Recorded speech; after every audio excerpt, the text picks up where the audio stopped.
ఎవరైనా విమర్శిస్తే 3 సూత్రాలు కంపల్సరీగా పాటిస్తా. ఎవ్వరు నన్ను విమర్శించినా మొట్టమొదట ఆ విమర్శ విని నన్ను నేను ప్రశ్నించుకుంటా. ఆ బలహీనత నాలో ఉందా, దిద్దుబాటు చేసుకుంటా. ఒకవేళ ఆ బలహీనత లేకపోయినా పని కట్టుకొని విమర్శిస్తున్నారా, వెరీ నెక్స్ట్ నేను చేసే పని ఏంటో తెలుసా? దేవా, నేను ఎవరినో, సేవ పట్ల నాకున్న అంకిత భావం ఏంటో, నేను ఎంత ప్రేమిస్తున్నానో, సంఘం పట్ల మా హృదయంలో మీరుంచిన భారం ఏంటో, మేమేమై ఉన్నామో మమ్మల్ని గూర్చిన ప్రత్యక్షత వాళ్లకు దయచేయి.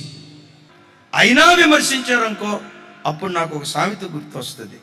గజరాజంబు రాజవీధిన నడుచుచుండ మురుగుచుండు సునక మహారాజులేనో కుక్కలేనో అనలేక అని అంతటితో ఆపను. గుండెల్లో ఉండే ఆలోచన ఏంటో తెలుసా? దేవా, ఒక నిస్వార్థమైన సేవ చేసి మీ కృపను బట్టి మీరు మమ్మల్ని బలపరచడం ద్వారా వాక్యానుసారంగా రాబోవు తరాలకు ఒక మాదిరికరమైన సేవ చేసి విమర్శించిన నోరే ప్రశంసించేటట్లుగా పనితనంతో విరోధి యొక్క నోరు మనం మోయించాలి.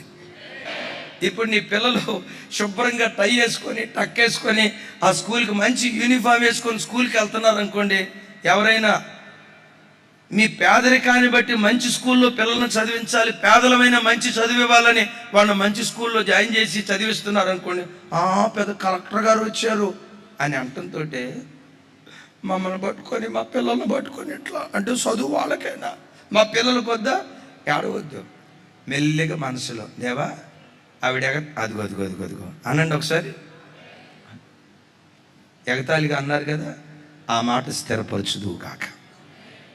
తెల్లబట్టలు వేసుకొని ఎవరైనా మీరు చర్చికి వస్తుంటే చూసి పెద్ద పాస్టర్ గారు వచ్చారు అని అన్నారా? పిల్ల పాస్టర్ గారు, బొట్ట పాస్టర్ గారు వచ్చారు అని అన్నారా? దానికి ముఖం ఎంతలో పెట్టుకొని పుచ్చకాయలాగా పెట్టుకొని మమ్మల్ని పట్టుకొని తెల్లబట్టలు వేసుకుంటే ఇట్లా అన్నారన్న, వాళ్ళు మారేటట్టుగా ప్రార్థన చేయండి అన్న అని అనొద్దు. దేవా, పాస్టర్ గారు వచ్చాడు అని అన్నారు కదా, వాళ్ళు ఎగతాళిగా అన్న మాట అపహాస్యపు మాటే ఆశీర్వాదకరపు మాటగా నువ్వు మార్చే దేవుడవు కదా.